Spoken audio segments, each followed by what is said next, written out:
जय श्री राम। एक त्रिंशः सर्ग। श्री राम लक्ष्मण तथा ऋषियों सहित विश्वामित्र का मिथिला को प्रस्थान तथा मार्ग में संध्या के समय सोनभद्र तट पर विश्राम। तदंतर विश्वामित्र के यज्ञ की रक्षा करके कृतकृत्य हुए श्री राम और लक्ष्मण ने उस यज्ञशाला में ही वे रात बिताई। उस समय वे दोनों वीर बड़े प्रसन्न थे। उनका हृदय हर्षोल्लास से परिपूर्ण था। रात बीतने पर जब प्रातः काल आया तब वे दोनों भाई पूर्वाह्न काल के नित्य नियम से निवृत्त हो विश्वामित्र मुनि तथा अन्य ऋषियों के पास साथ साथ गए।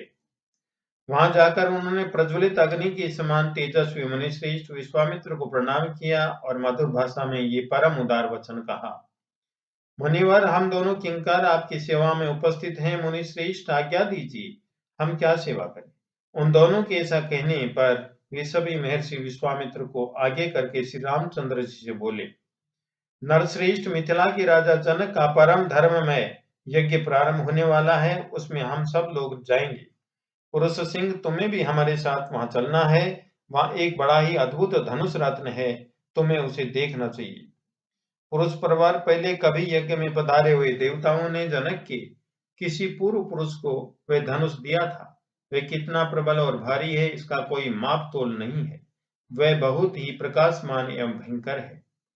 मनुष्यों की तो बात ही क्या है, देवता, गंधर्व, असुर तथा राक्षस भी किसी तरह उसकी प्रत्यंचा नहीं चढ़ा पाते।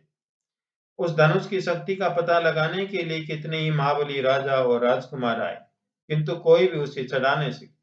ककुतस्थ कुलनंदन पुरुष सिंह राम, वहां चलने से तुम महामना मिथिला नरेश के उस धनुष को तथा उनके परम अद्भुत यज्ञ को भी देख सकोगे। नरश्रेष्ठ, मिथिला नरेश ने अपने यज्ञ के फल रूप में उस उत्तम धनुष को मांगा था। अतः संपूर्ण देवताओं तथा भगवान शंकर ने उन्हें ये धनुष प्रदान किया था। उस धनुष का मध्य भाग, जिसे मुट्ठी से पकड़ा जाता है, बहुत ही सुंदर है।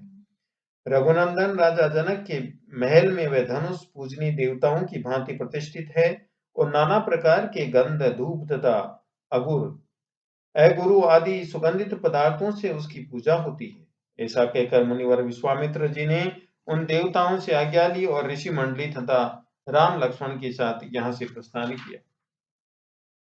चलते समय उन्होंने वन देवताओं से कहा, मैं अपना यज्ञ कार्य सिद्ध करके सिद्धाश्रम से जा रहा हूँ। गंगा के उत्तर तट पर होता हुआ हिमालय पर्वत की उपत्यका में जाऊंगा। आप लोगों का कल्याण हो। ऐसा कहकर तपस्या के धनी मुनि श्रेष्ठ कौशिक ने उत्तर दिशा की ओर प्रस्थान आरंभ किया। उस समय प्रस्थान के समय यात्रा करते हुए मुनिवर विश्वामित्र के पीछे उनके साथ चलने वाले ब्रह्मवादी महर्षियों की 100 गाड़ियां चली। सिद्धाश्रम में निवास करने वाले मृग और पक्षी भी तपोधन विश्वामित्र के पीछे पीछे जाने लगे। कुछ दूर जाने पर ऋषि मंडली सहित विश्वामित्र ने उन पशु पक्षियों को लौटा दिया। फिर दूर तक का मार्ग है तय कर लेने के बाद जब सूर्य अस्ताचल हो जाने लगा, तब उन ऋषियों ने पूर्ण सावधान रहकर सोनभद्र के तट पर पड़ाव डाला। जब सूर्य देव अस्त हो गए तब स्नान करके उन सब ने अग्निहोत्र का कार्य पूर्ण किया।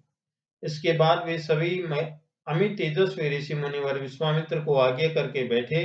फिर लक्ष्मण सहित श्री राम भी उन ऋषियों का आदर करते हुए बुद्धिमान विश्वामित्र जी के सामने बैठ गए।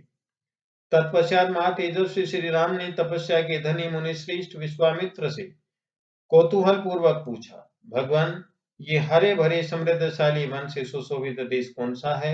मैं इसका परिचय सुनना चाहता हूँ। आपका कल्याण हो। आप मुझे ठीक ठीक इसका रहस्य बताइए। श्री रामचंद्र जी के इस प्रकार प्रश्न से प्रेरित होकर उत्तम व्रत का पालन करने वाले महातपस्वी विश्वामित्र ने ऋषि मंडली के बीच उस देश का पूर्ण रूप से परिचय देना आरंभ किया। इस प्रकार श्री वाल्मीकि निर्मित आर्ष रामायण आदि काव्य के बाल कांड में 31वां सर्ग पूरा हुआ। जय श्री राम।